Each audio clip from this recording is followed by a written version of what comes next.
This is the story of a wildlife mystery so big it's jumbo-sized. Almost nothing was known about these unusual elephants until now. They were recently discovered to be unique to the tropical island of Borneo.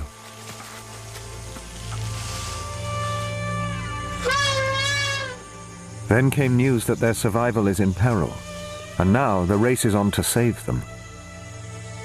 But first, this man must uncover the secrets of their jungle life, follow them into their world, and get closer to them than anyone has ever tried before. He will discover the wonder and tragedies of Borneo's pygmy elephants.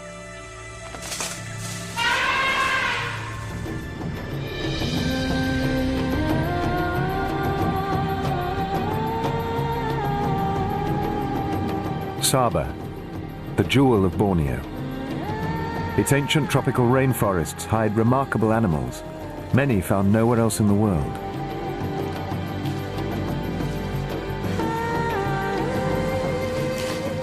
Living on an island means that animals here have evolved into wonderful and unique forms. The largest of them are its pygmy elephants. They are rare and elusive and mysterious. Until now, it was thought that they had descended from domesticated elephants introduced to Borneo only 300 years ago as gifts to local sultans, and that these had escaped and gone wild and become a pest. But all that changed.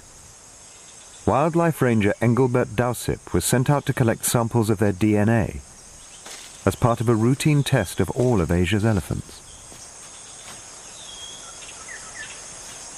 His samples revealed that Borneo's elephants should be considered a unique subspecies. They're smaller than other Asian elephants, possibly an adaptation to life in deep jungle. Scientists calculate they have lived here not for 300 years, but more like 300,000 years. This amazing discovery has given the elephants new protection, and Bert a new job. He is called to Kota Kinabalu, the state capital, for a meeting with his project leaders, who are responsible for protecting the elephants. No, we just cannot protect them if... Dr. Rosa and Dr. Sen are from Sabah Wildlife Department. Raymond Alfred from Worldwide Fund for Nature. Keep in touch with us daily, okay? Bert is to track the elephants, map their migration route, and learn everything about them he can. Somewhere to this, also around Menanggul, but in a more difficult terrain. This is a very swampy area.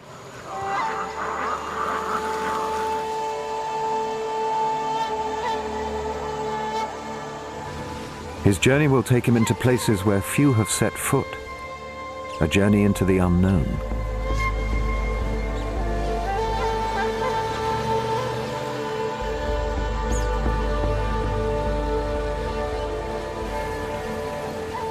Forest elephants are migratory. They could be anywhere in the thick forest. Bert's expedition will travel through eastern Sabah, where all the elephants live. He wants to find an elephant family that lives along the Kinabatangan River.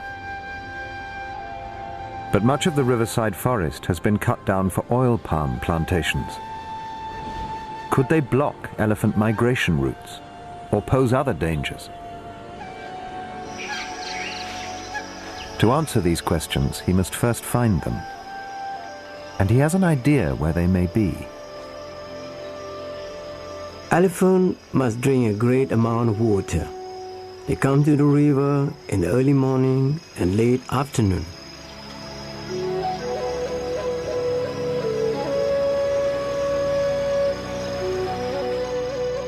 Each day, his search begins and ends on the river.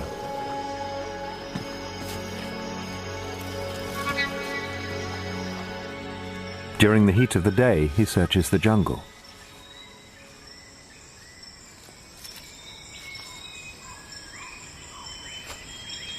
Every clue takes him closer to the elephant. Elephant dung, but it is mushroom growing on it. It's maybe 1 week old. All the signs are old. The trail is cold.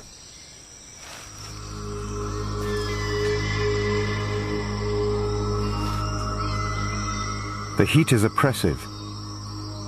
Temperature and humidity are both in the 90s.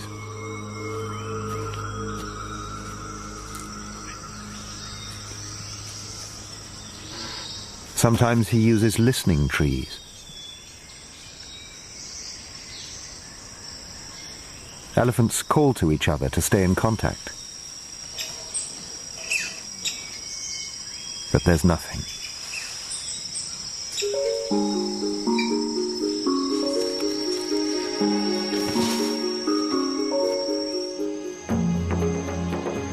For many days he searches up and down the Kinabatangan River and its maze of tributaries.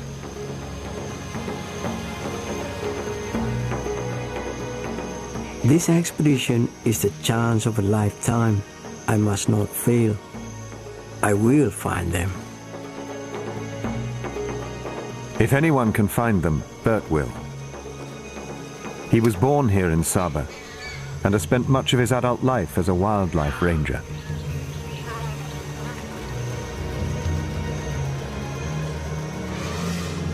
Finally, contact. There is just one call, and it sounds far away.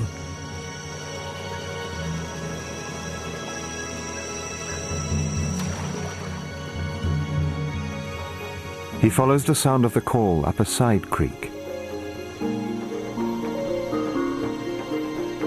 From now on, he must take extreme care.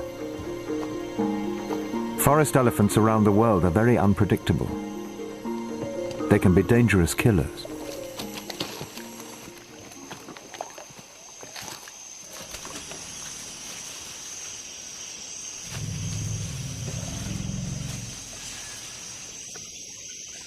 He has found them, and they will be well aware of him. Elephants have an extremely powerful sense of smell.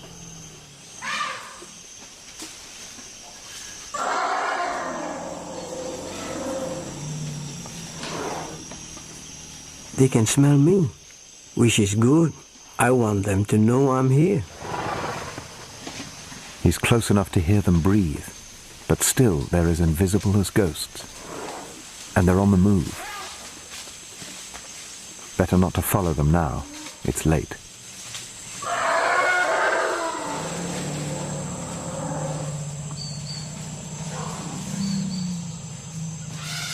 It's time to leave. An encounter with the elephants in the dark could be fatal. Fixing their location by GPS should make them easier to locate tomorrow.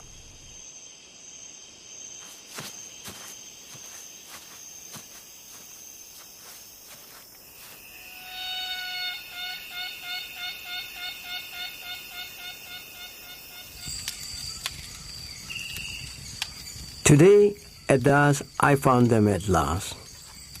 I think there are 10 elephants in the group. But they could travel far during the night. I hope I won't lose them again.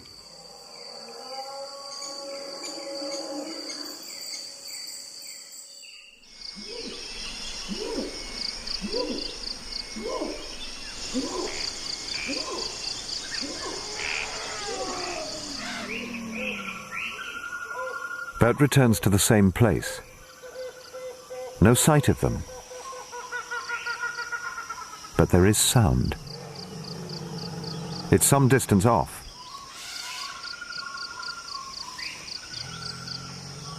At least he has a direction.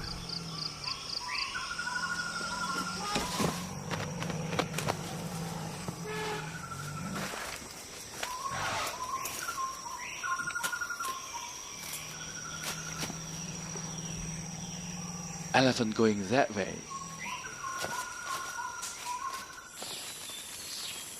A sign. Butterflies are attracted by the salt and minerals in fresh urine. This means the elephants are just a few minutes ahead.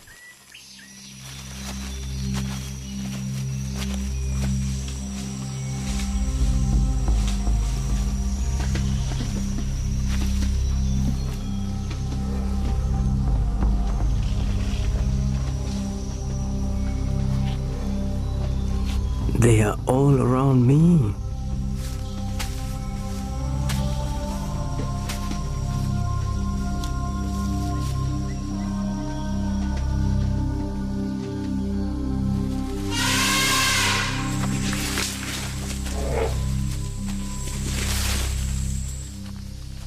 That was close.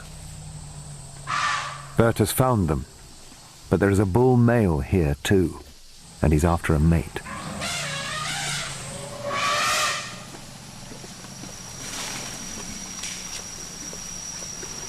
A bull like this can be so aggressive, even other bulls will stay out of his way.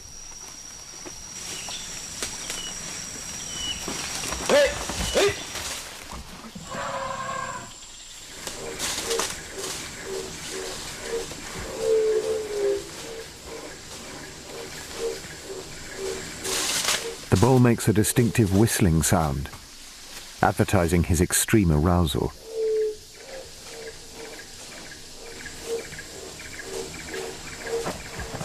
The smell from the oozing musk gland on his head is overpowering.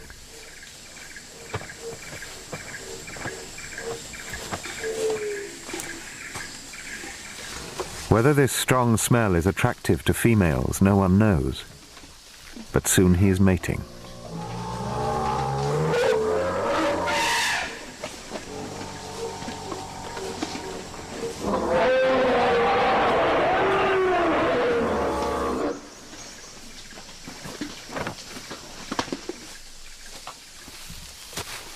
Very few have ever been this close to Borneo's elephants. But Bert won't risk getting down until the bull has gone.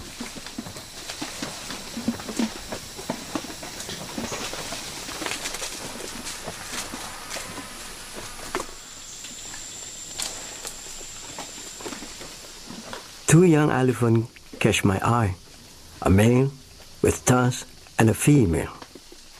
They are maybe 4 years old, and they like to play.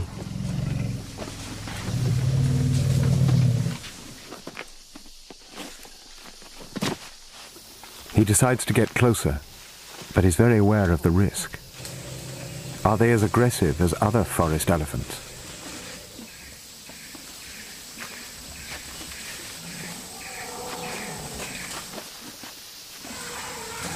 At first, the mother are curious, but slowly they move away. I think they are protecting their babies.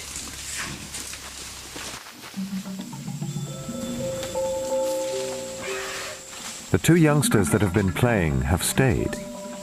Bert presents his own trunk to them.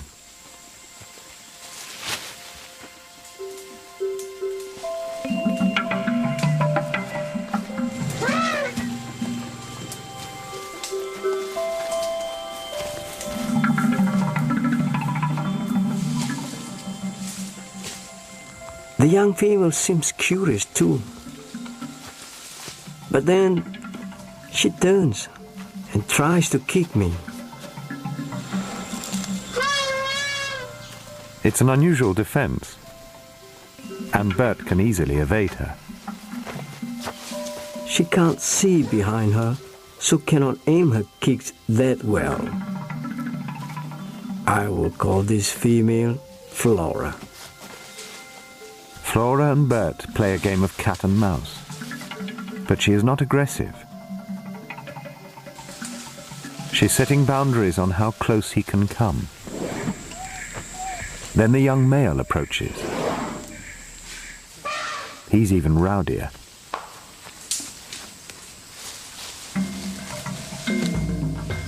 I hope he will accept me. But he too challenges me.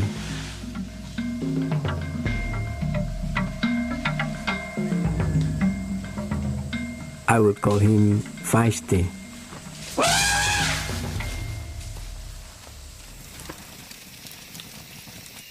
From what I saw today, I don't think these elephants are dangerous.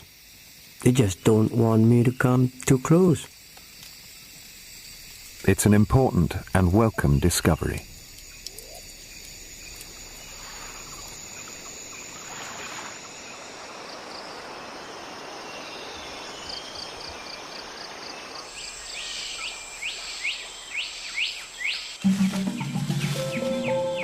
Next day, he again meets Feisty and Flora.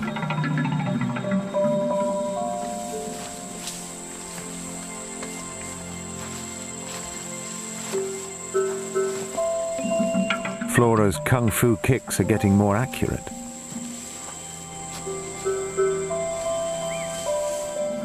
They are teaching me a lesson. They only try to kick me when I get too close. Now Bert can see just how different pygmy elephants are from their mainland cousins. They're a metre shorter, with much longer tails, rounder heads, and bigger ears. So how did these unique animals get to Borneo in the first place?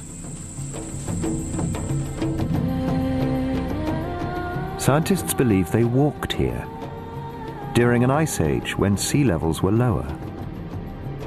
But why are they found only in northeastern Sabah? There is a mountain range that blocks much of Sabah from the rest of Borneo, but not all. There must be another reason.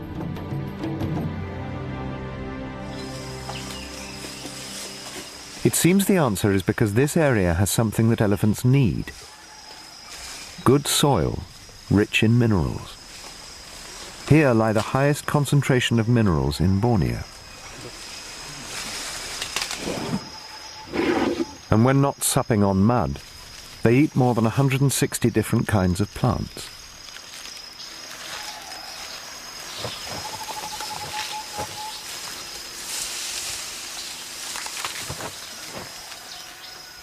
They spend much time eating elephant grass, and they're especially fond of roots. Males with long tusks have an expert way to dig them out.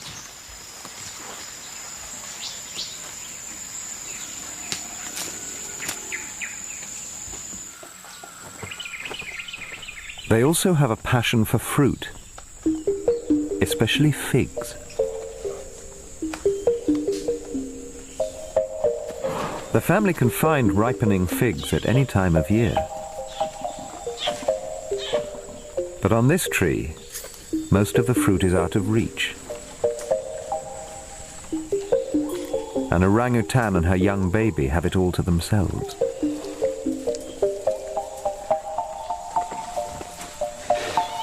But this female is determined to get some.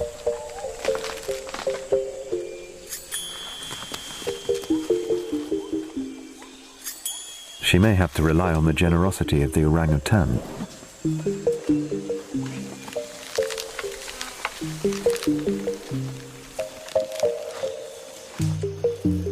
Finding figs is hard work in this heat.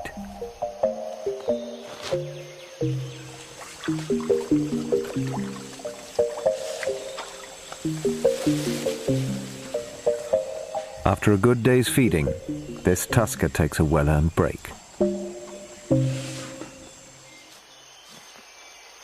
But for Bert, there's no rest. For 2 weeks he has been tracking them downriver, a few kilometers a day, always keeping his distance. That is, until the day when Flora approaches him.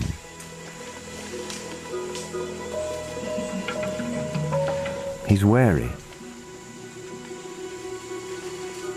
She still kicks at him sometimes. She walks forward slowly, then reaches out to me.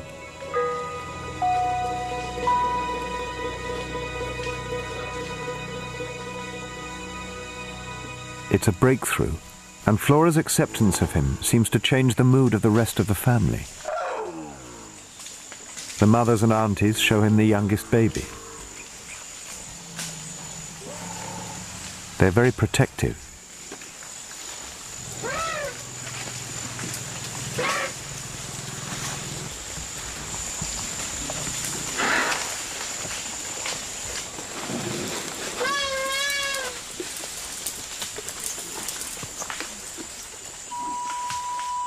I feel safe with them now. I feel confident I can follow them easily.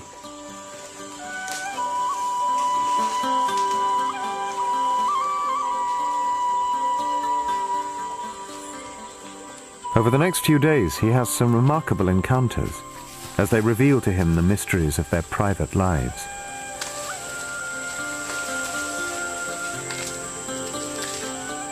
The young male, feisty, is a show-off. He's always playing with something. The big female leader also accepts me. I call her Fern. I feel I'm part of her family now. He can almost predict where they will be, and wherever they are, Flora's always taking center stage. It's like she's in charge. Perhaps she is a future leader.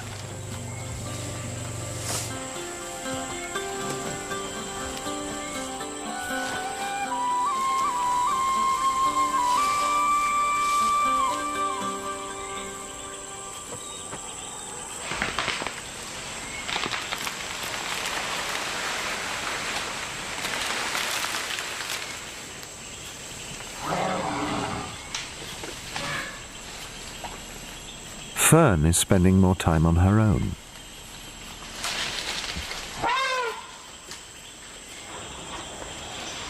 I think it is because she is about to give birth.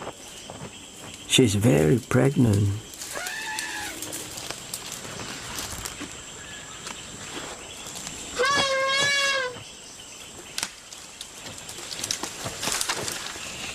Elephants love to touch one another.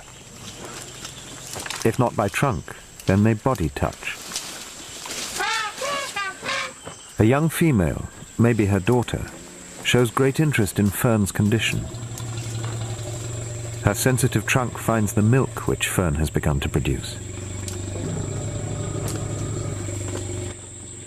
For a long time, she stays close.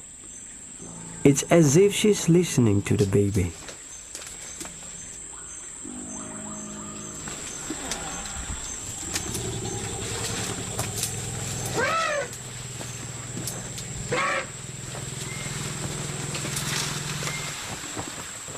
Then a smaller one comes and also wants to touch her.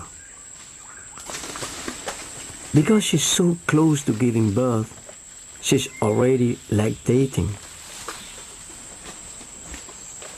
Then the two young elephants crouch down and suckle her. It is an amazing sight. I have read that young Asian elephants can't feed for up to 5 years, but this one must be even older. Bert's patience has earned their trust.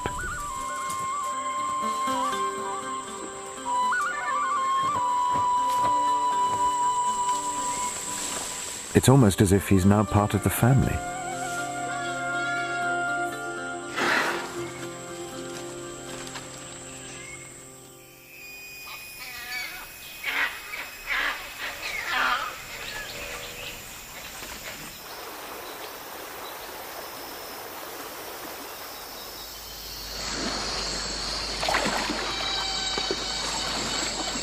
The family often crosses the Kinabatangan River.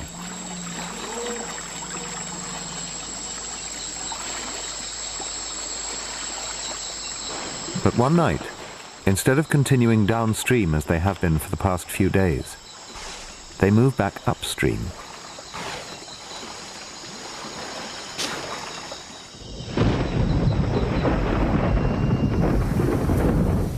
When rain comes to Sabah, it comes hard and without warning.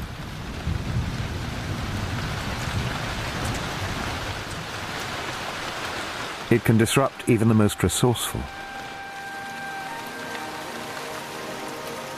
All except the elephants, who enjoy the cooler temperatures.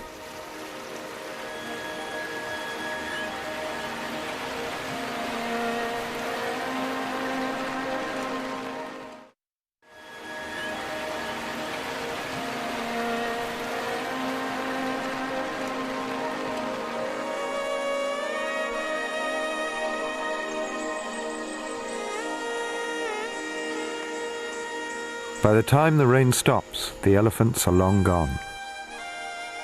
There's no sound, no clues.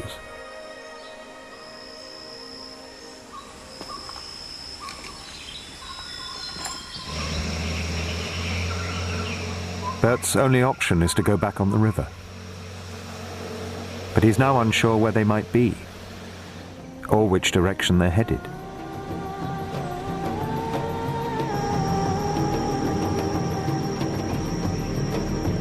Much of the elephant's home range has changed dramatically over the years. Great plantations of oil palm trees now stretch across their migration routes. In some places, the natural forest has been removed, right down to the riverbank.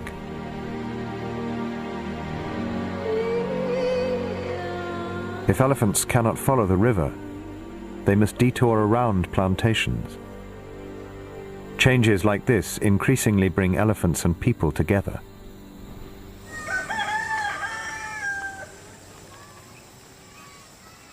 Until recently, elephants were too shy to enter villages. Now they have no choice. The plantations force them to divert from their migration routes.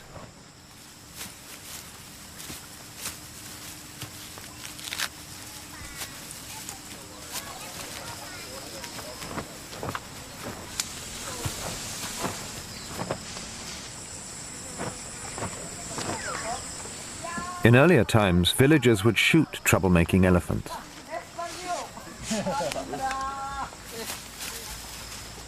These villagers enjoy them. Fortunately, the elephants seem relaxed and behave themselves. All except one, a bull that's been shadowing the family.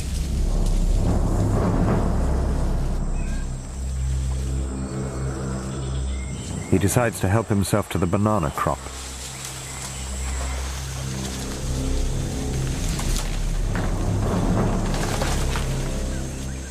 Lone bulls often cause trouble. They're driven mainly by lust and hunger. The villagers won't tolerate this kind of destruction and have ways to scare off the elephants with homemade cannons.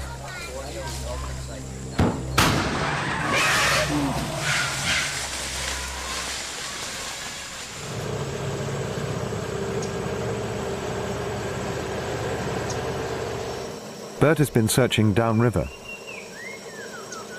He now receives word of the pygmy elephant's visit to the village. Okay.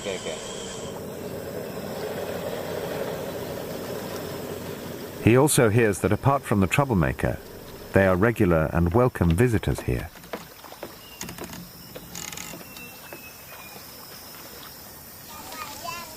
The villagers are kind to the elephant, and in return, the elephants are not afraid or aggressive.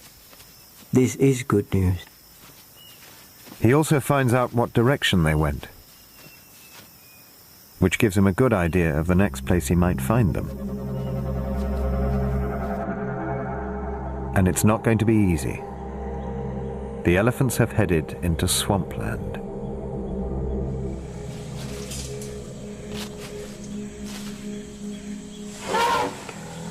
It's midday and oppressively hot. The elephants seem uncomfortable.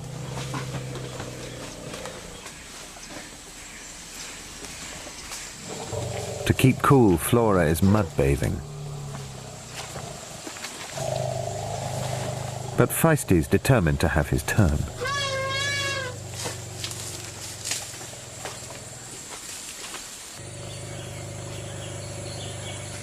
When she's done, Flora cleans the mud from the sand glands between her toes. Elephants always keep this very clean. Elephants have an even stronger sense of smell than dogs. Their trunks constantly explore the world around them.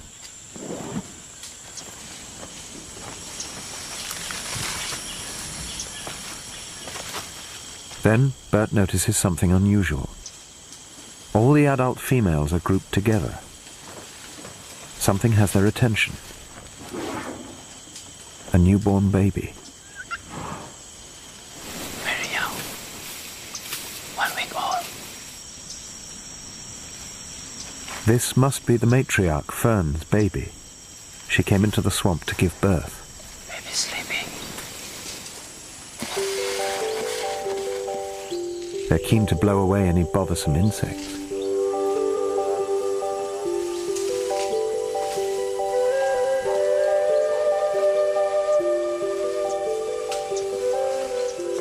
She wants to sleep, but the mother and the aunties want her to get up.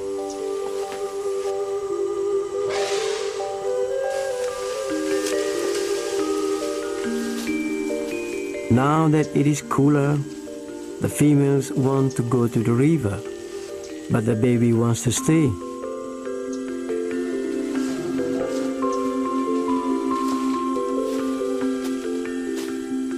At first, I wonder if she is sick, but then I realize that she is just very young and very tired.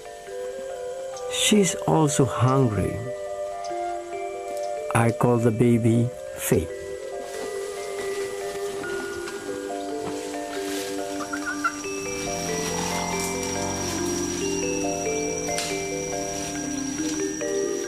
Baby Fig is in no hurry to go anywhere. After a drink, she just wants to get back to sleep.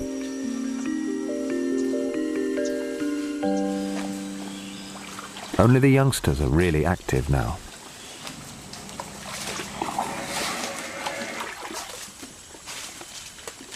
Feisty is thirsty.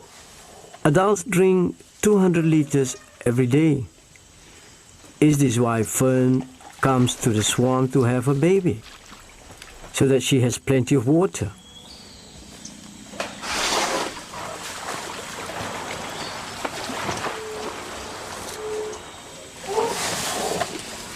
Flora too is having a good time.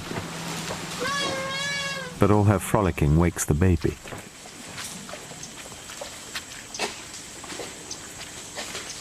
And now, with the baby roused, Fern signals the family to move.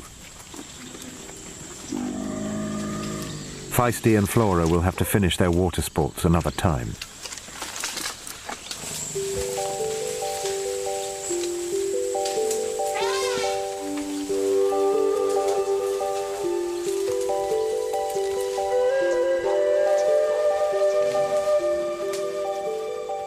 As they move out of the swamp, Bert and Feisty have an encounter.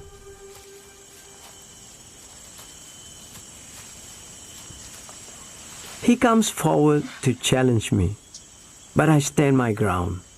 This time, he stops and backs off. Feisty and I now understand each other.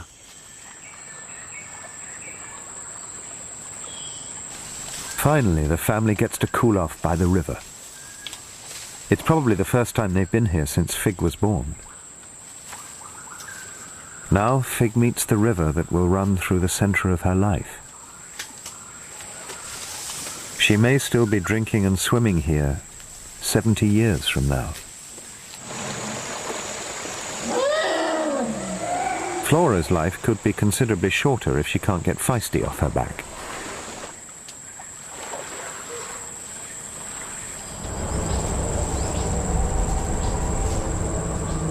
Logging barges are a sure sign that the pygmy elephant's world is changing fast. The logs come from forest where the elephants once fed. This area will soon become another oil palm plantation.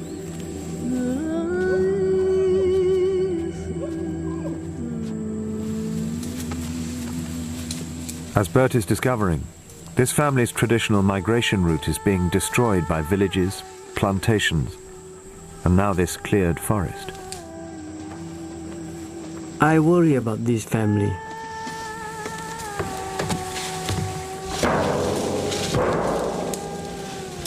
This may be the last time baby Fig and the others will walk on this ground. Next time, it will be plantation. Flora is curious about the logs. Even a logging camp has plenty to interest a curious elephant.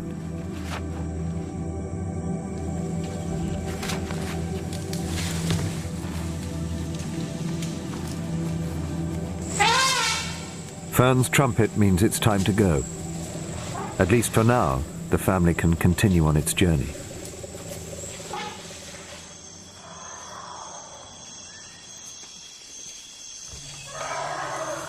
Bert can hear them throughout the night. They're very noisy and seem restless.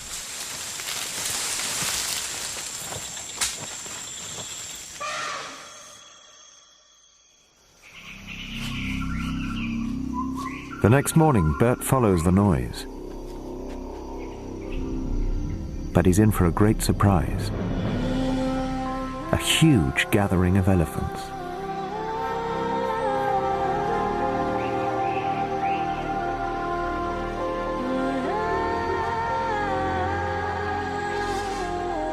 There are so many of them. At first I don't recognize them. I think it is another family. Then I see Flora, Feisty, Fig, all my family. But there are many others too. There could be 50 elephants here from several families.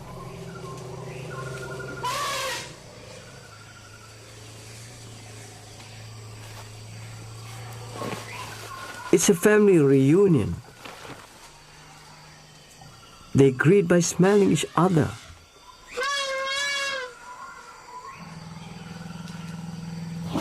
Some clean their trunks by rolling under their food. To meet relations you haven't smelled for months, the trunk must be in top condition.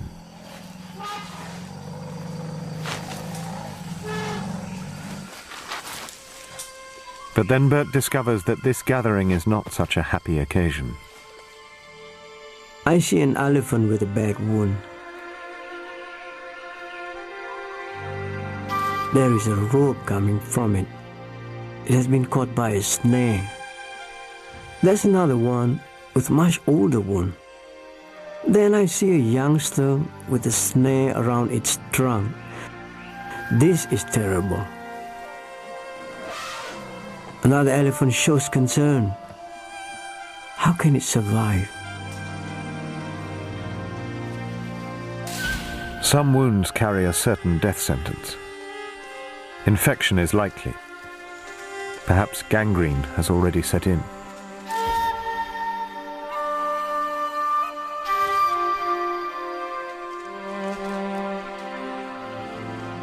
Bert must get some photographic evidence of this. These horrific injuries must be made known to his colleagues.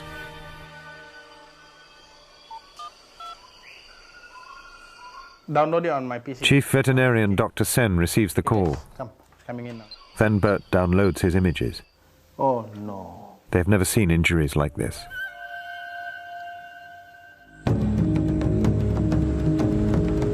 And immediately they launch a rescue mission. Wild pigs are the real target of the snares.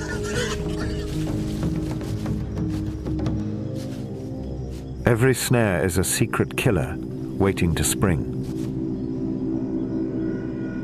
All it takes to make a snare is a bent-over tree sapling and a hidden loop of rope.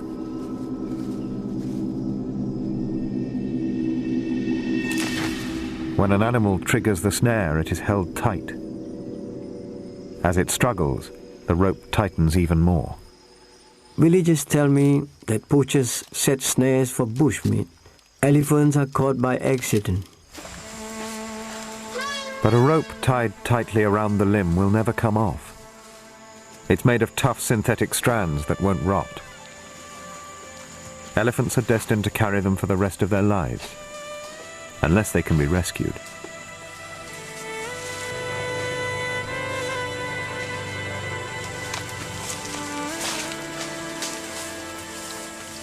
How far away from your... When the team finally reaches Bert, they're ready to go. The elephants have already moved on, but some injured ones are walking very slowly. There is time. But catching an elephant is no easy matter. It must first be darted and tranquilized. Ranger Ellis prepares several darts with different amounts of anesthetic. He can't be sure what sized animal they may encounter.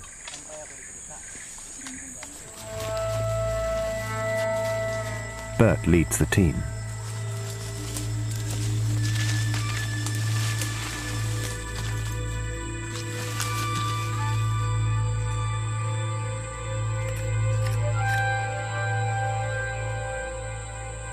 And soon he finds the elephants.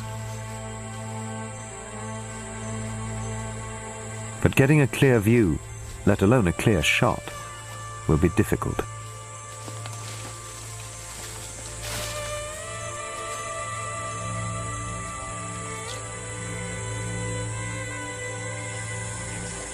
There are 2 elephants close by.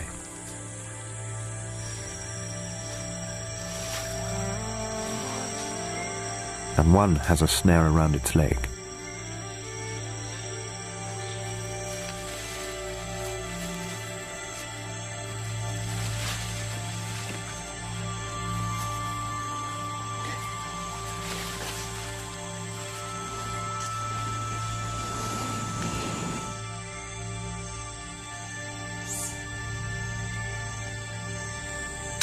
The dart finds its target.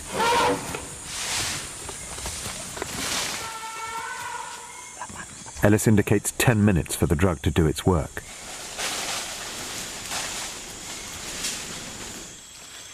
But they can't move in yet. There are other elephants around.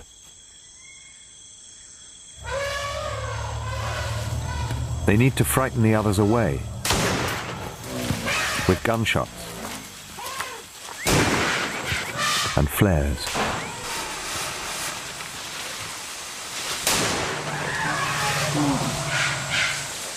In this dense forest, the rescuers wouldn't stand a chance against an angry elephant.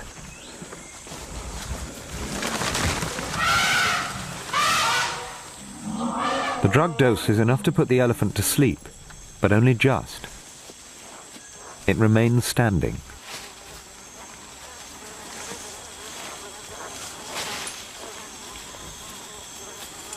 In case it wakes too soon, it is firmly secured.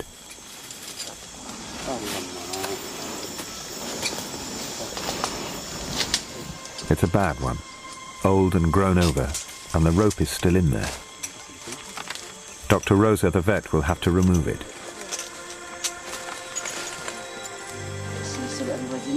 This elephant is lucky that Bert was here to report the injury. Most injured elephants will never be seen. Dalam kan, keras kan? Bad snare. 2 poles applied to the sensitive temples will keep her balanced and upright. They do no harm. Alice, antibiotics please. With the rope removed, the next step is to stem infection.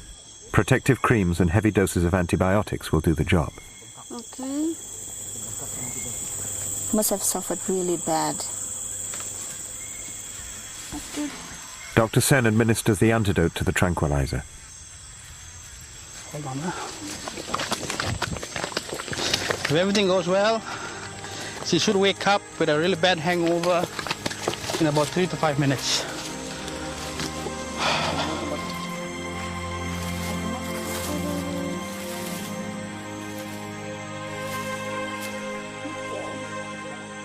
Within a few minutes, the rescued animal walks free. This time without any pain. The team want to dart another female, this time for a different purpose.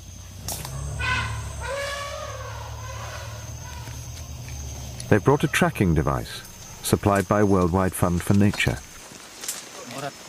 This brick-sized apparatus contains a satellite transmitter that will send back regular location reports of the elephant's movements.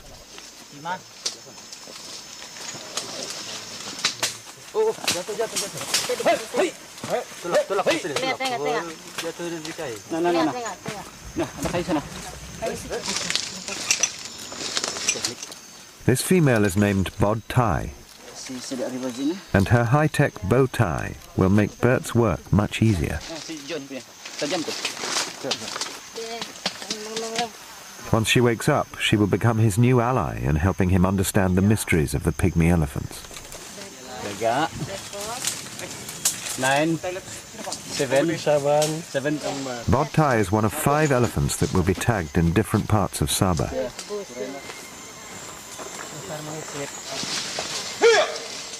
Knowing where she and the other elephants are at any time will be crucial for future snare removing operations.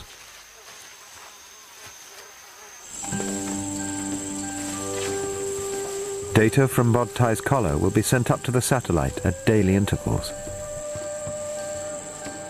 Soon a picture of their migration route reveals not only where Bodtai and her family travels, but how long they spend in deep forest, swamp or near plantations.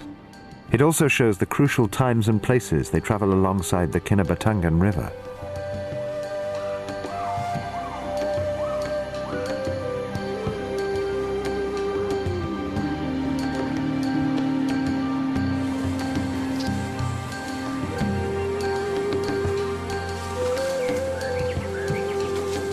No longer will Bert ever be in doubt of the elephant's whereabouts. Now he can spend more time watching them and less discomfort trying to find them. He doesn't have to follow every footstep. He can leave the deepest mud to the elephants. His research will help protect all of Saba's 1,600 pygmy elephants.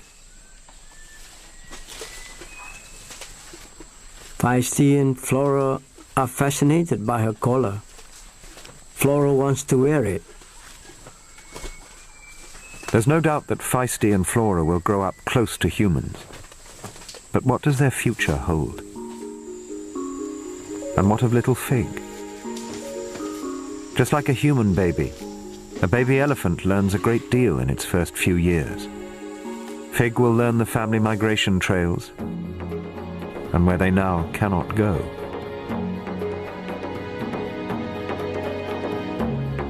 The satellite data confirms Bert's discovery that his elephant family needs this land. But there is hope. Saba's government is now working with oil palm plantations to protect and replant the riverside forest, turning it into a corridor of life for the migrating elephants.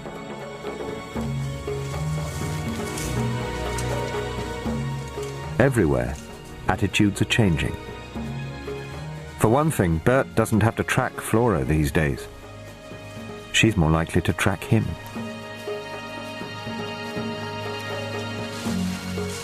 I think one day Flora will be the matriarch. I hope she will be the one to lead the family into the future.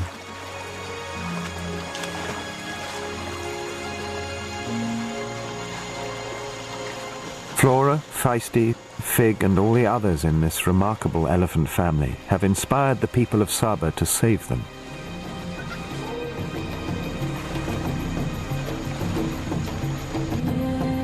Thanks to Bert Dalsip's journey of discovery, we now know more about Borneo's pygmy elephants than ever before.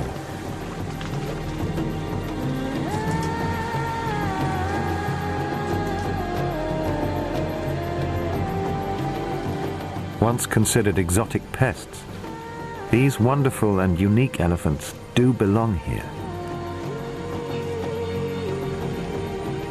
Fortunately, Saba's government has moved fast to protect them by ending large-scale logging on public lands. So long as they are free to travel their ancient migration routes, their future here on their island home will be secure.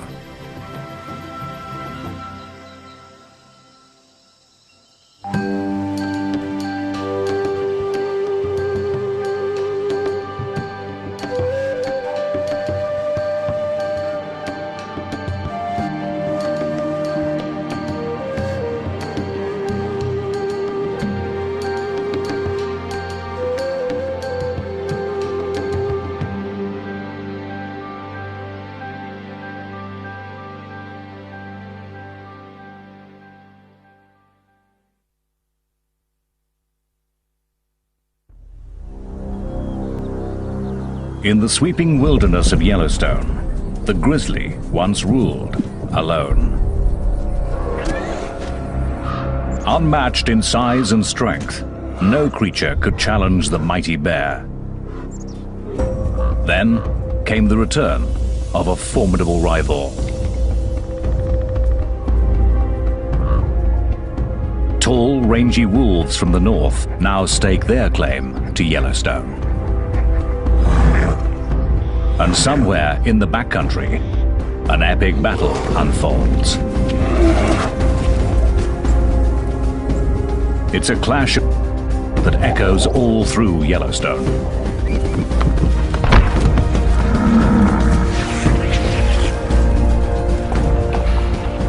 In the cauldron of this wilderness, most to lose. Will wolves be the new masters of Yellowstone? Or can the grizzly keep its kingdom and emerge the victor?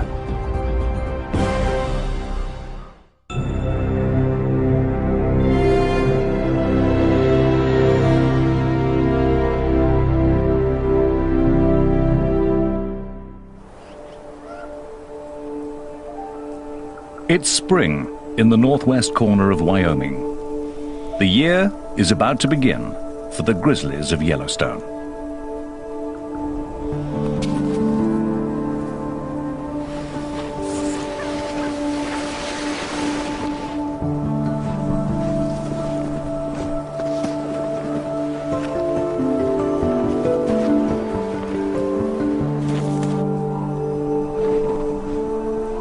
By early March, bears begin to emerge from their long winter's nap.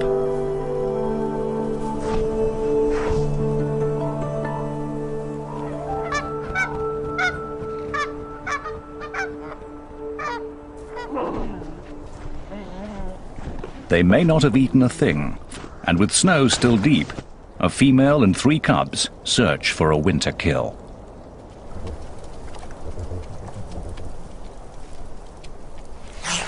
Otters have been out all winter, slipping and sliding between streams, looking for patches of open water.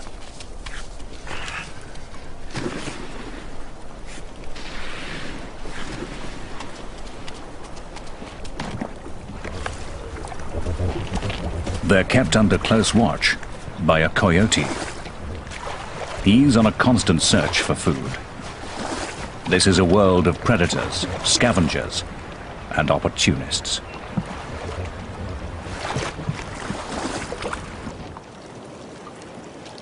In the thawing surface layer of ice, the grizzlies find a strange windfall.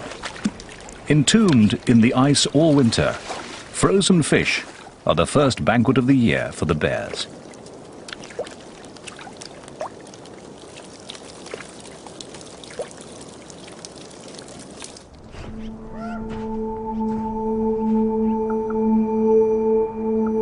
While the bears search for another easy meal, the wolves of the Hayden pack gather to feast on the rewards of their own hard work.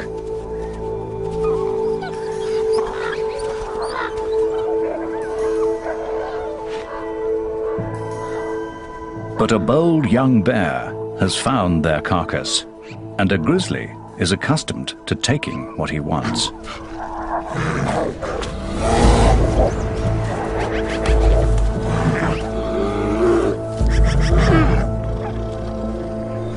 The Hayden wolves size up the situation. The pack is 9 wolves strong, and this is not the largest of bears. He's tried to bury the carcass and defends it from the center of his earthworks.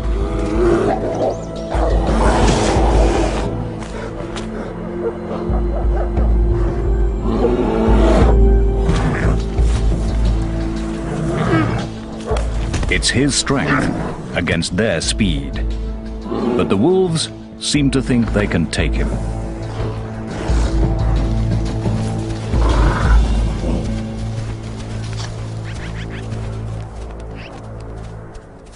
The Haydens prove to be more than the young bear can handle.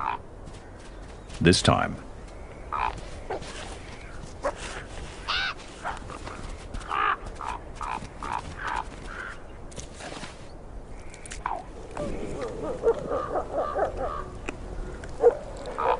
bears or wolves, it makes no difference to the ravens. They always make their point, but manage to stay above the competition.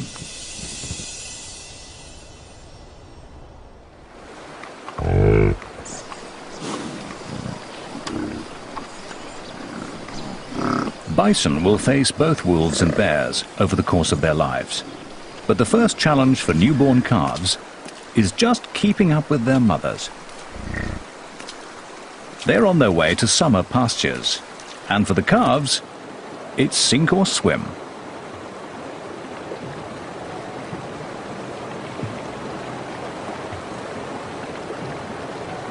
Instinctively, the calves seek shelter next to their mothers.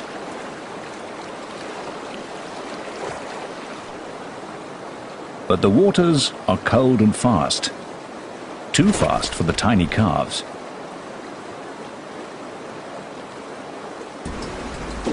One has been swept into a logjam and is in real trouble.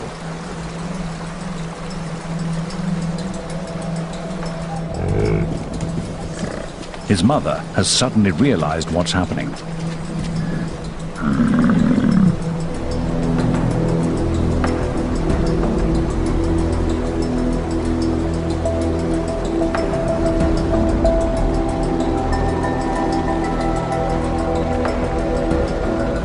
The calf breaks free, but is not out of danger. Calves often lose their mothers during river crossings, and without her, he can't survive.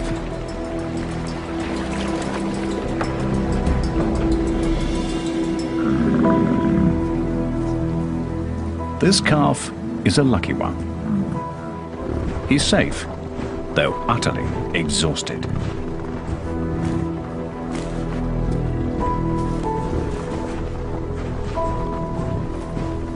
The Yellowstone River was just one of the first of many perils to come. A grizzly is following behind them, and for the bear, it's hunting season.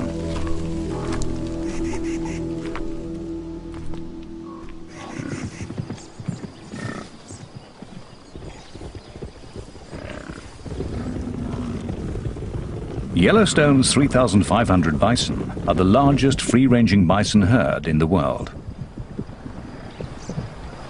As they gather on the greening meadows of Hayden Valley, the old frontier looks very much alive.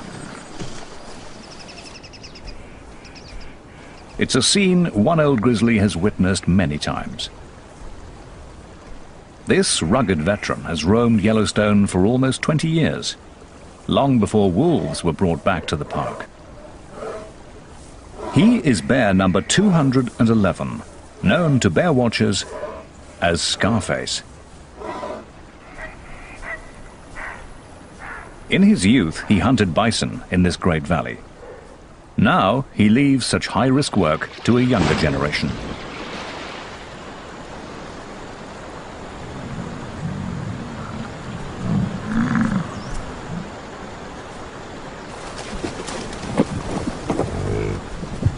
The bear has no advantage of surprise, yet he suddenly swings into action.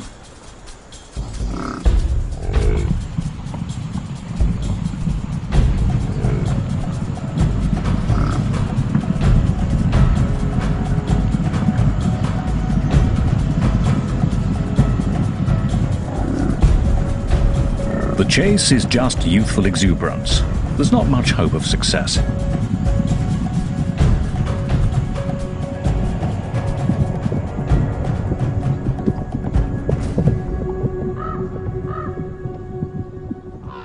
The bear will need a better strategy. But a truly devious plan is a coyote's speciality. He's so small, no one takes him seriously. He tests a calf. This one's big and strong.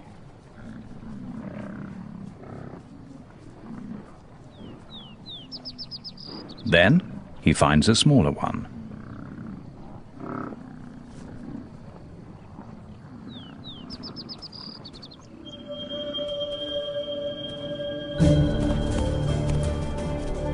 He pretends to play, but this is no game. If the coyote can coax the calf off by itself, he has every intention of killing it.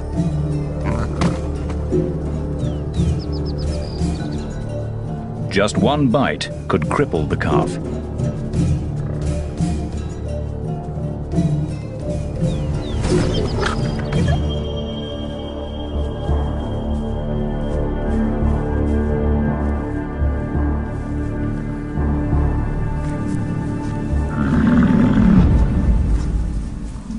But some motherly backup puts an end to all that.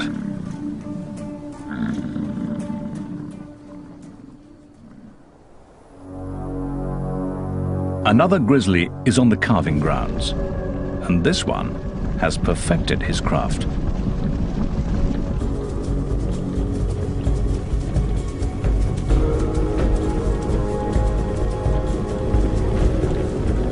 The grizzly uses his top speed of 56 kilometers per hour to separate a calf from its mother. And though the bison weighs twice as much as the bear, she's young and undone by the grizzly's aggression.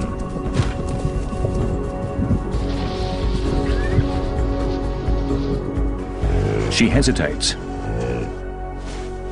and her calf is lost.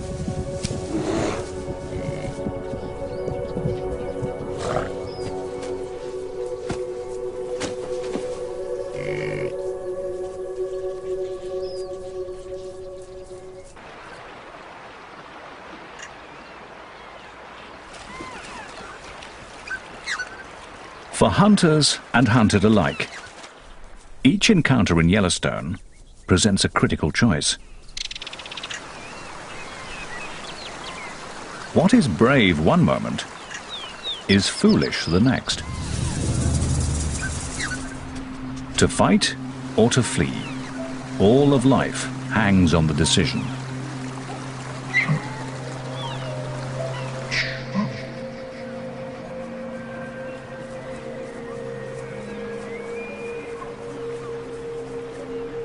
With two wolves out on the prowl, a mother elk weighs her options carefully. The wolves have seen her, but not her calf. It's too young to outrun the wolves. Its only defense is to hide and keep completely still.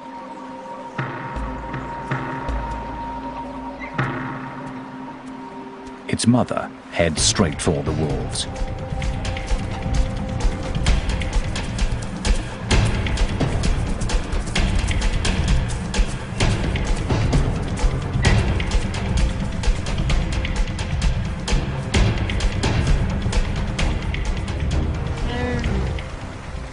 Her purpose is to distract them, to keep their attention entirely on her.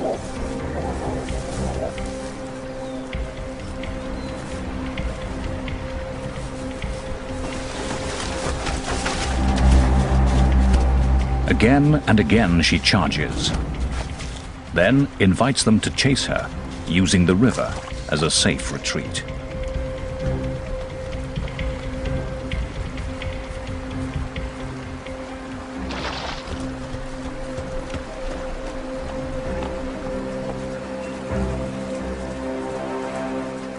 She can play this game against two wolves, but she would never attempt this with an entire wolf pack.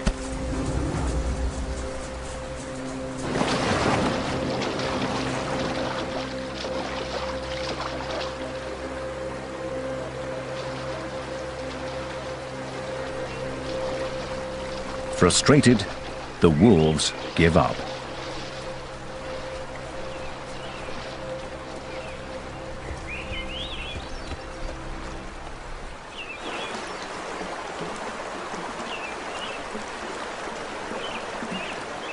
The calf owes its life to the tactics and the courage of its mother.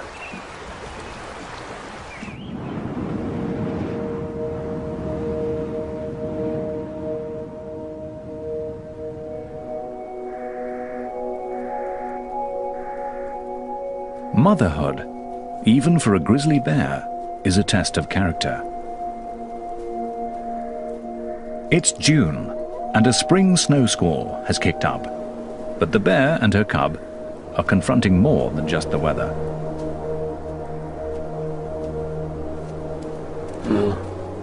Wolves from the Druid pack have caught them out in the open.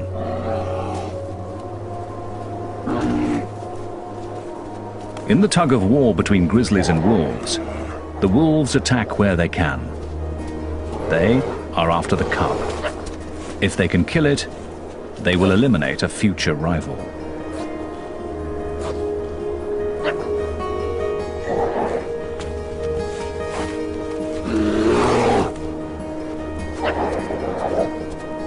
She's not a big bear, but she stands her ground. The wolves won't risk an injury.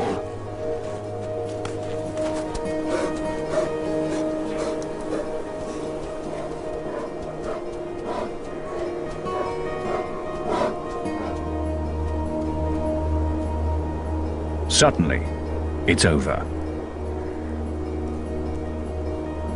The wolves make a decision, and the bears are free to go.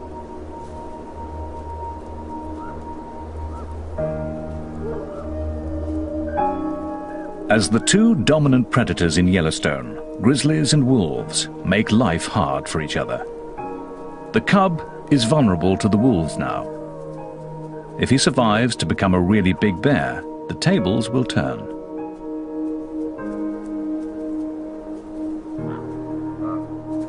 But he'll be a cub for a long time yet, and growing up is a full-time job.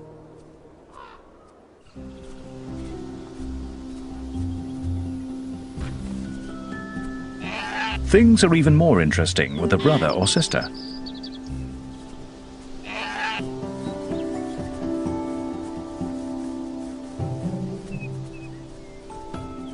Cubs can turn anything into a toy.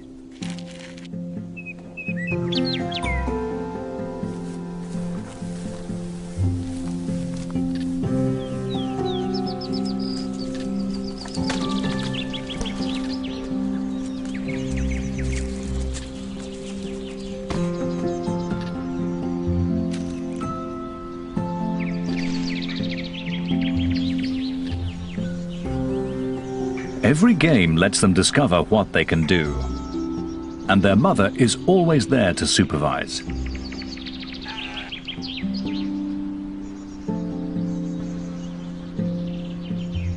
For grizzlies, these are the days of family life.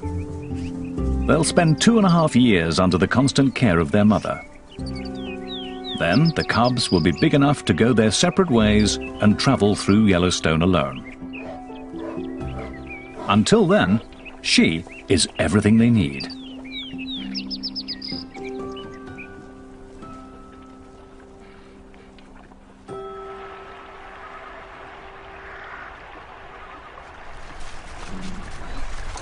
A wolf's lifestyle couldn't be more different. Wolf pups are used to large families. There are 5 pups in the average litter.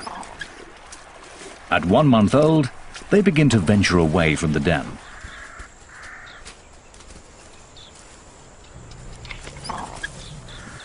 Their mother is the alpha female, the white wolf with the research collar. But they have other guardians too. Older brothers and sisters, aunts and uncles. A member of the family is always in attendance. When the pups grow up, many will disperse to other packs, looking for a place to belong. Wolves will always be drawn to each other's company.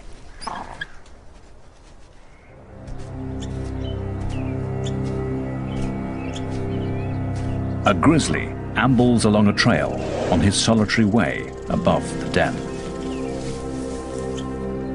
It's old Scarface. He probably means the pups no harm, but he's come far too close for the wolves' comfort. The adults treat him as a serious threat.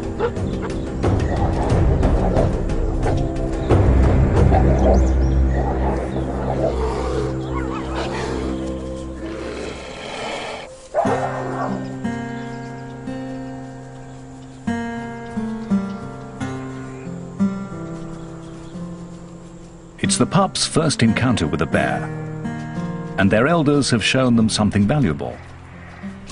Together, they can challenge a grizzly and defeat it. As for Scarface, he hasn't lived this long without knowing how to avoid real conflict.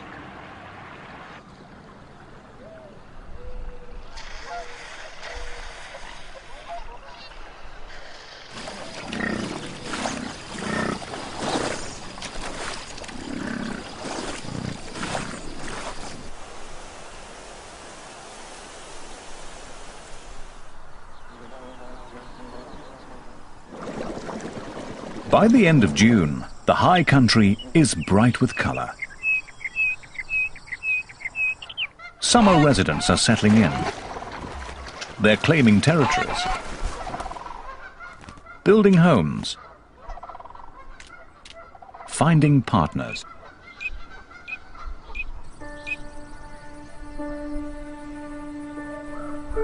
Even grizzlies get caught up in the social scene. It's the mating season. A courting couple could be mistaken for youngsters playing. But for grizzlies, this is romance.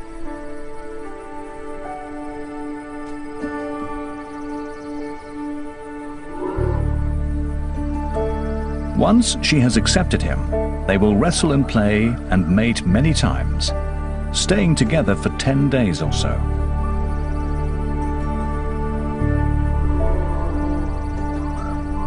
But their devotion will be fleeting. Enduring bonds are not in their nature. Yet, while it lasts, they share a moment of tenderness grizzlies seldom display.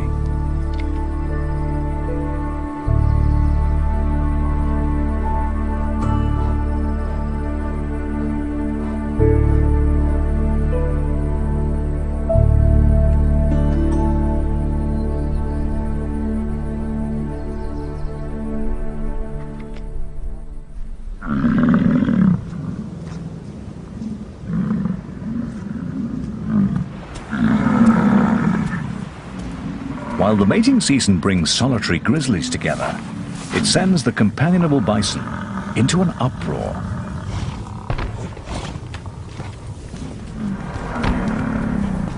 Bulls are built for the battles of the rut. They wield their massive heads as both weapon and defense.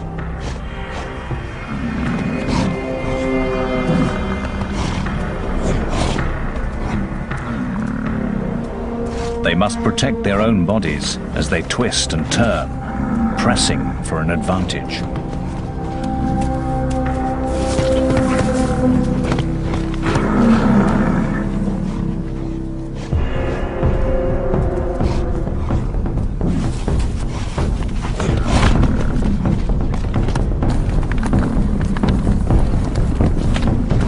They are one-ton warriors, and each breeding season more than a few are fatally wounded.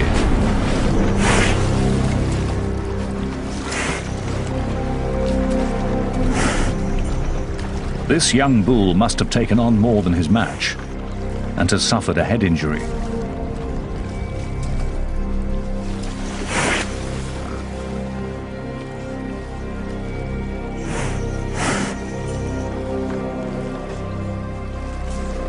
Round and round he turns, unable to find his way forward.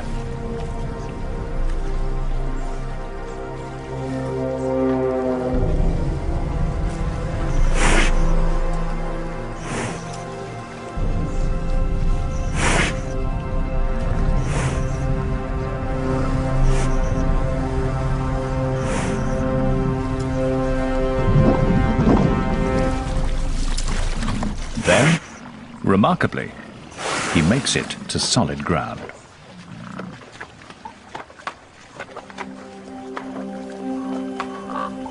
Bison are as tough as they come. Days later, the injured bull staggers on, alone, but still alive.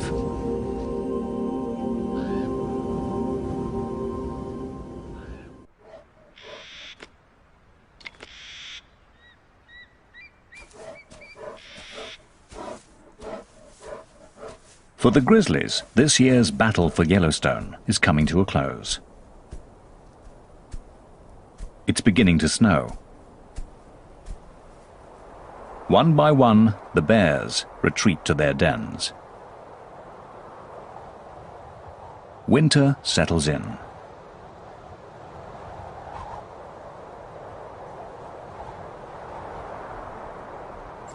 The snow brings elk down from the high country to wintering grounds in the valleys. And wherever the elk go, the wolves follow. Winter is the season when wolves are riding high.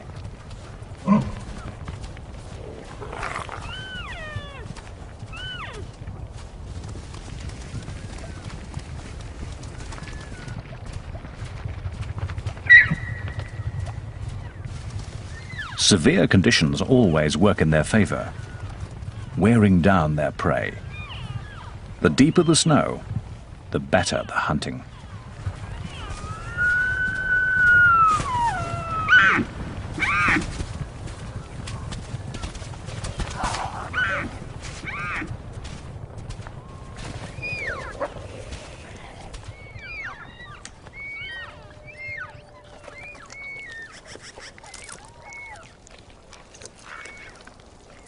No bears will contest the carcass, but many other scavengers gather at the feast.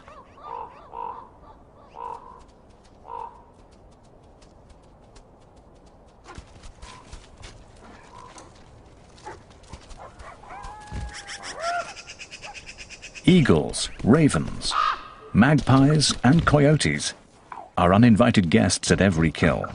Though wolves have the undisputed upper hand, they make the long winter easier for all these other carnivores.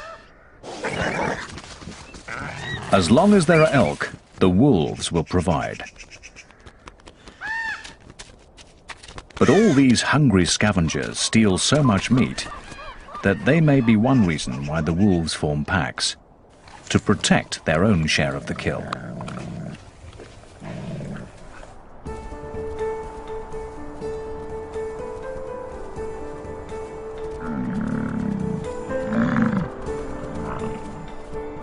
Come February, wolves go visiting, pack to pack. Now is their season for courting and mating. If a stranger comes calling, yearling females and pups come out to greet him.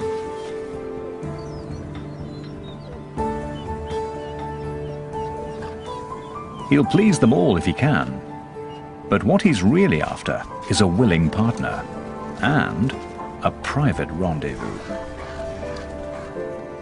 Yet even the most intimate moment often requires the pack's approval.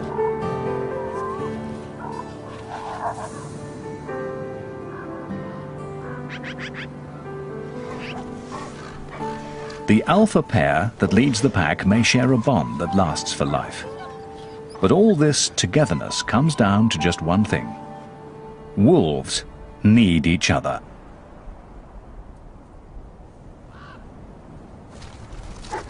Wolves are accustomed to working year-round and feeding many mouths.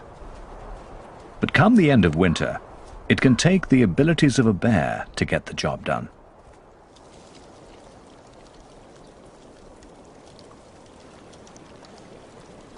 As the ice begins to thaw, a frozen pond becomes treacherous.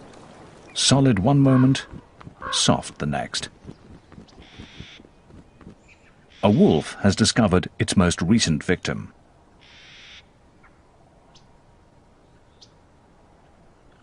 The wolves weigh about 45 kilos and cannot trust the ice to hold them. They can see the carcass and would take the hand out, but it just isn't worth the risk. As the pond continues to freeze and thaw, coyotes venture onto the ice. At 14 kilos, they are light enough to cross it, but not strong enough to move the carcass.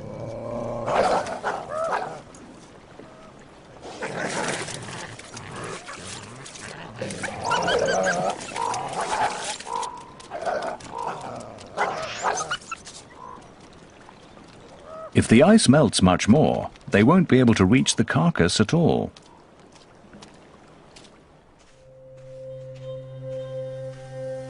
For once, a grizzly, fresh from his den, arrives as something of a hero.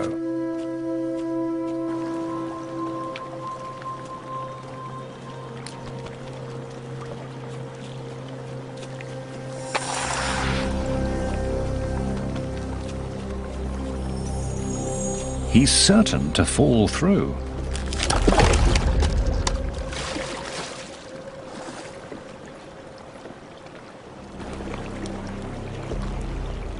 but his massive strength will come to the rescue.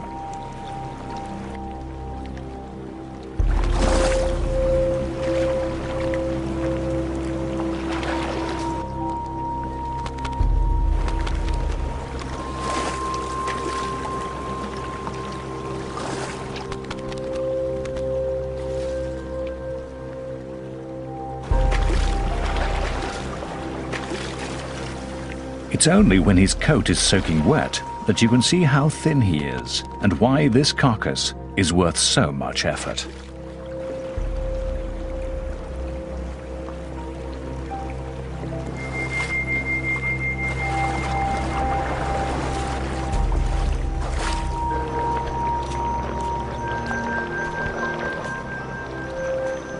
As the bear reaches shore with the prize, even the ravens can appreciate his labors.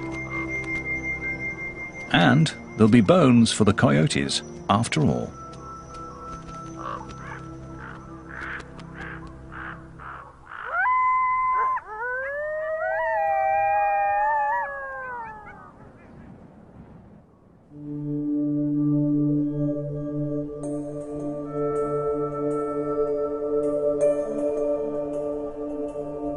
Dawn sends an eerie smoke through the remains of a forest fire. It's moisture vaporizing from the blackened trunks as they warm up in the sun.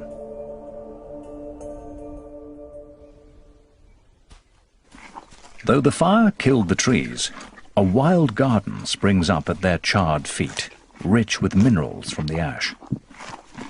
Grizzlies seek out this fresh, nutritious salad.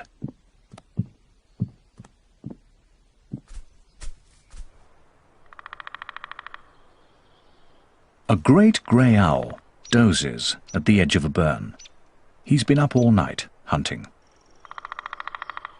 But a robin has a nest nearby. In Yellowstone, conflicts can flare up in any corner. Until the owl leaves, there'll be no rest for either of them.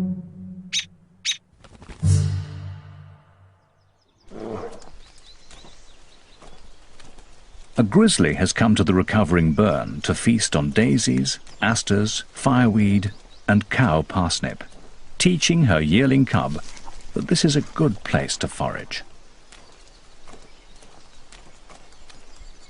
A cub has to learn a great variety of plants and where to find them at what time of year.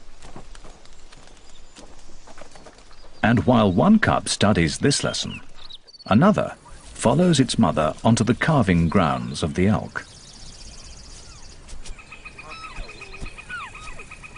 Grizzlies aren't full-time predators like the wolves, but they still take their toll of elk calves each spring.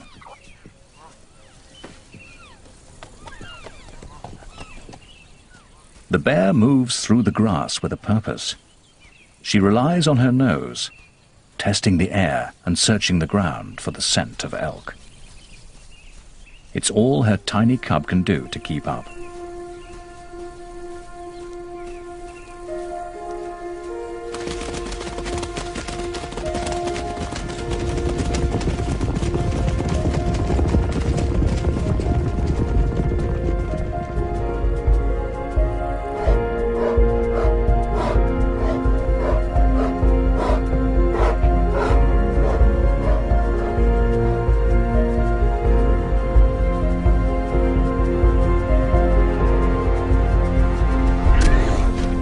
For the calf, the brief dance between birth and death will be over in a moment.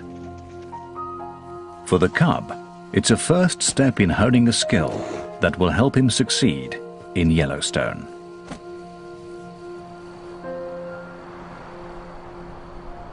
Yet bears have many ways to make a living.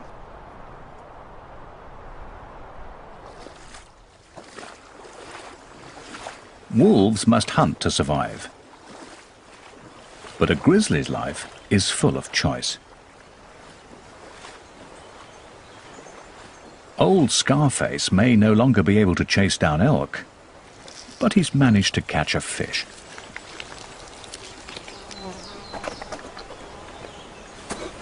And as he wanders his range, there will be mushrooms and dandelions, ants and earthworms, biscuit root and berries to harvest. The grizzly needs a kingdom vast and varied and complex. He needs all of Yellowstone.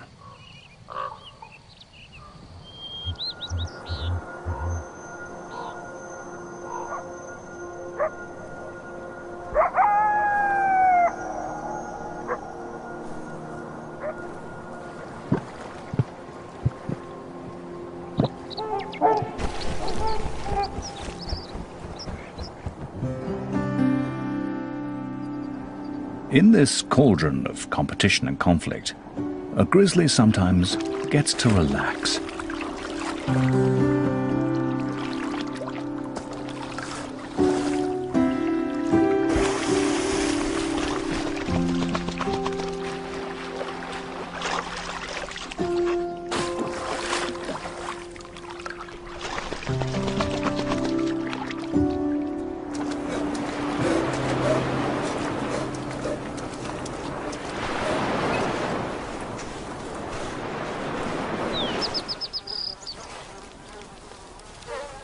He retrieves a mule deer he has stashed in the grass by the lake, and for once he has a whole carcass to himself. Well, almost.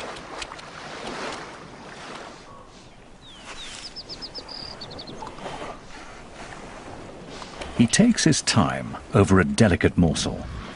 It's not often he gets to enjoy the little things in life.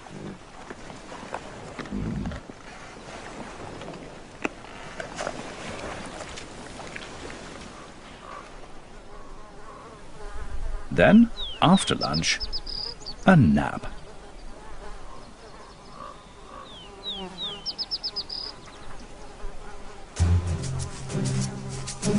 That is, until biting flies discover the grass-covered carrion he's using for a pillow.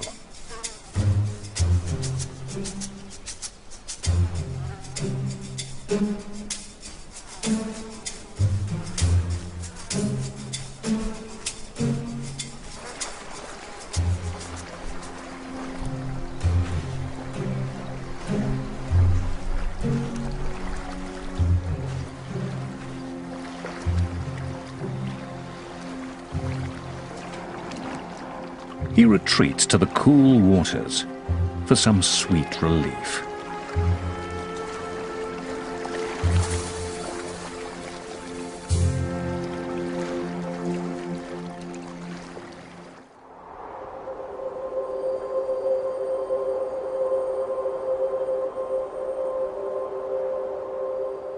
By the end of summer, all activity is focused on the coming winter. Grizzlies head up high for the most important harvest of the year.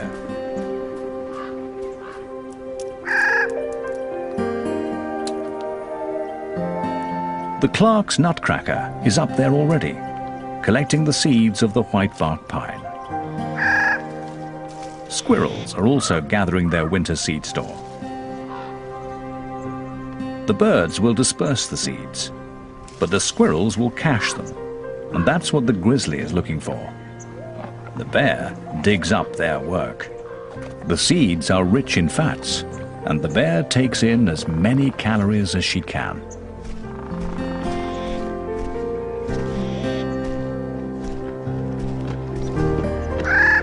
These seeds are crucial to grizzlies, but the cones don't fall to the ground. Grizzlies often rely on someone else to climb up and harvest them. Black bears can make it almost to the top.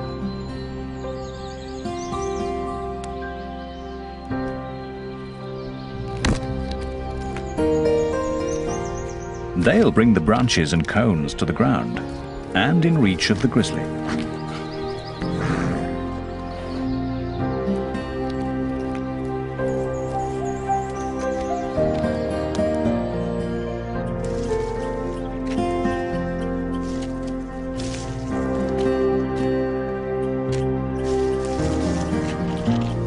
The mighty bear may be dominant among these many creatures, but she's also dependent on all their efforts.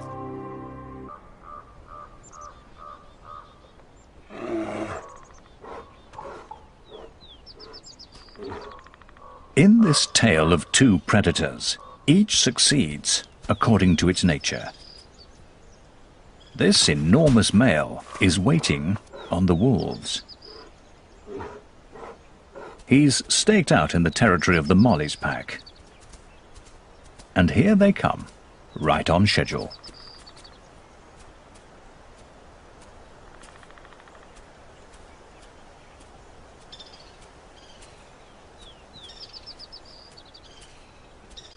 Instead of starting some kind of fight, the grizzly tags along with the pack.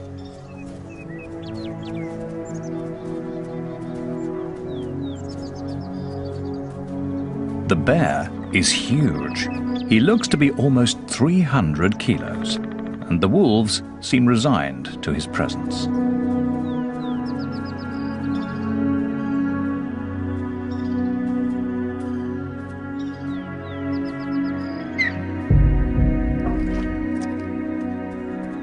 The wolves attend to their task.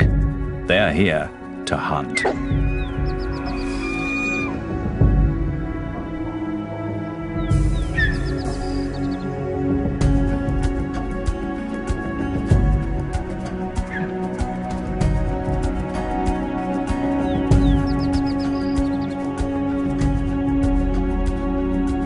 The bear lets them go. He's in no hurry.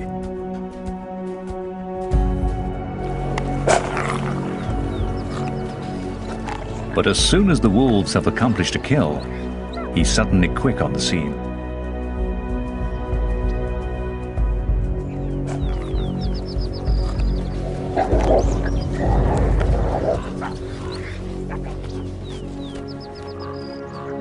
This is the way of things in Yellowstone.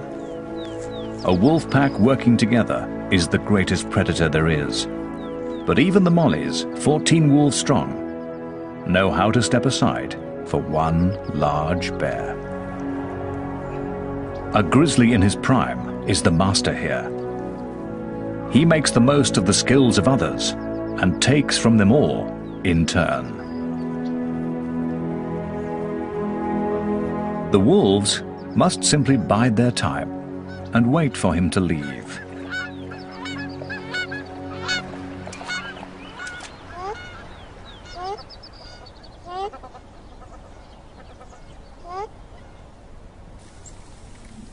Old Scarface is past challenging a wolf pack. He's up in the whitebark pine forest, where it's already starting to snow.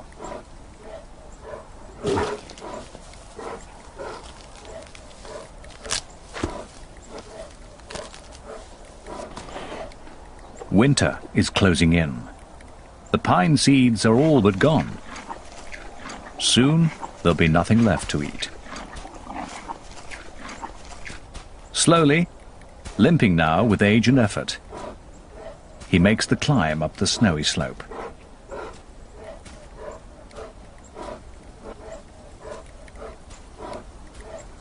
His den and a long winter's rest are waiting.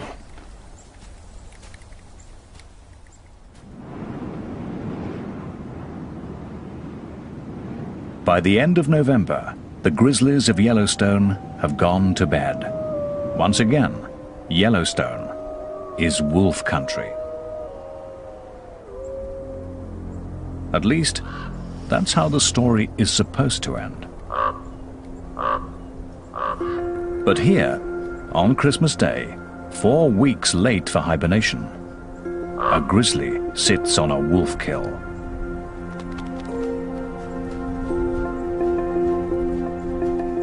Is this the start of something new?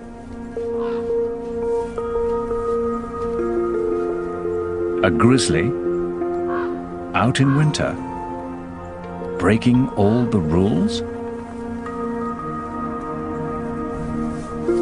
The coyote grabs a bite and runs. This is not good news to him.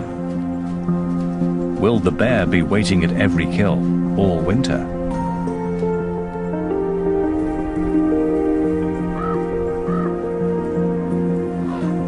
boar is wide awake and appears to enjoy being out past his bedtime. After all, it is Christmas, and he's discovered a satisfying secret. Although it's winter, he may not have to hide from hunger. Wolves are doing the hunting for him.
Oh, where did the squirrel go?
This guy does not look too happy, which is sad because the cuteness potential is totally there.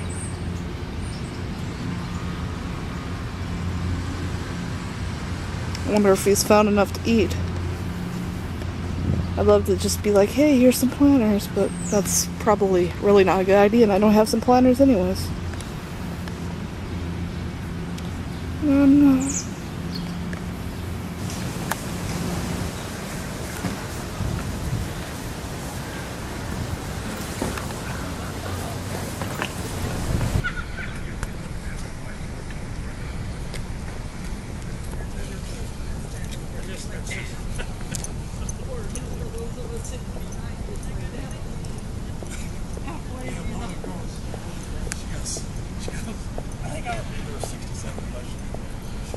Looked down after you got up and I was on question 12. He was like, when you were done, I was thinking, she was like thinking of herself. I know.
Hello.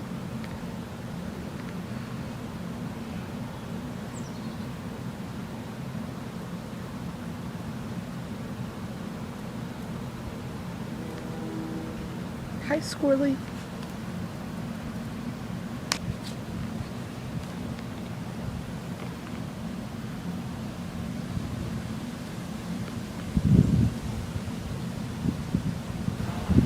Come here.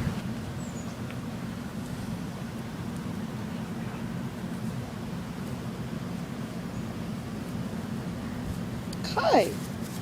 Oh. It's okay.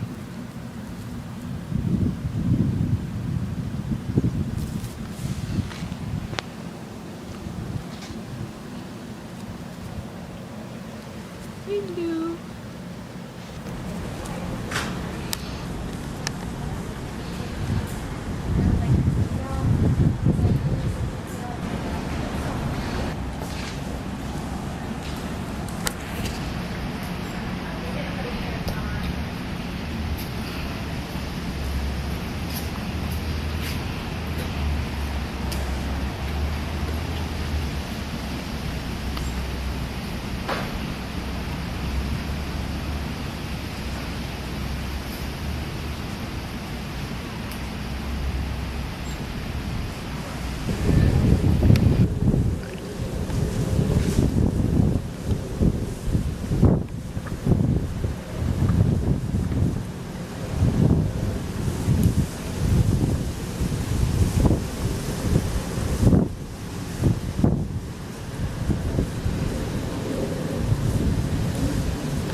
This is Squirrel Patrol Season 2.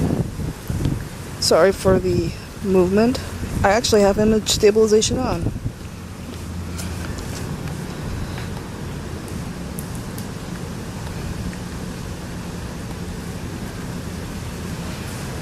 Got a squirrel nom nom nom.